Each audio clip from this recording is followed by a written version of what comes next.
ఆర్మూర్ సమీపంలోని మచ్చర్ల గ్రామంలో జరిగిన వృద్ధురాలి హత్య కేసును పోలీసులు ఛేదించారు. కేవలం బంగారు నగలు, వెండి ఆభరణాల కోసం ఆశపడి నమ్మకంగా ఉంటూనే ప్రాణాలు తీసిన కిరాతక దంపతులను పోలీసులు అరెస్ట్ చేశారు. స్నేహంగా ఉంటూనే అతను చూసి దిండుతో ముఖంపై బొత్తి గొంతు పిసికి చంపిన ఉదంతం స్థానికంగా తీవ్ర కలకలం రేపింది.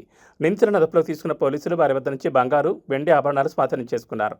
మచ్చర్ల గ్రామంలో ఈ నెల 14వ తేదీన జరిగిన సొంకల జయపాలమ్మ హత్య కేసు విషాదాంతంగా ముగిసింది. 52 ఏళ్ల జయపాలమ్మను ఆమె ఇంటి ఎదురుగా కిరాయికుంటున్న ఆలూరు గ్రామానికి చెందిన మల్లేష్, పోసవ దంపతులు అత్యంత దారుణంగా హత్య చేశారు. జయపాలమ్మతో స్నేహంగా ఉంటూనే ఆమె దగ్గర ఉన్న బంగారు నగలను కాజేయాలని ఈ దంపతులు పథకం వేశారు. ఈ క్రమంలోని ఏప్రిల్ 14వ తేదీ రాత్రి 11 గంటల సమయంలో జయపాలమ్మపై దాడికి తెగబడ్డారు.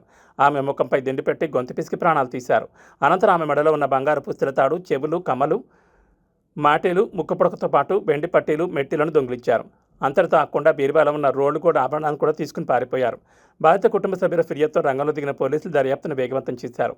ఈ రోజు అందిన నమ్మదగిన సమాచారం మేరకు ఆర్మూర్లోని సంతోష్ నగర్ వడ్డెర కాలనీలో తలదాచుకున్న మల్లేష్, పోసవలను పోలీసులు అదుపులోకి తీసుకున్నారు. నిందితుల వద్ద నుంచి దోచుకున్న బంగారు పుస్తల తాడు, కమ్మలు, ఇతర ఆభరణాలను స్వాధీనం చేసుకున్నారు. నిందితులిద్దరిపై హత్య మరియు దొంగతనం కేసులు నమోదు చేసి రిమాండ్కి తరలించారు.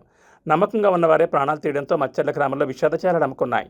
అపరిచిత వ్యక్తులు మరియు అద్దెకు ఉండే వారి పట్ల జాగ్రత్తగా ఉండాలని పోలీసులు ఈ సందర్భంగా హెచ్చరిస్తున్నారు.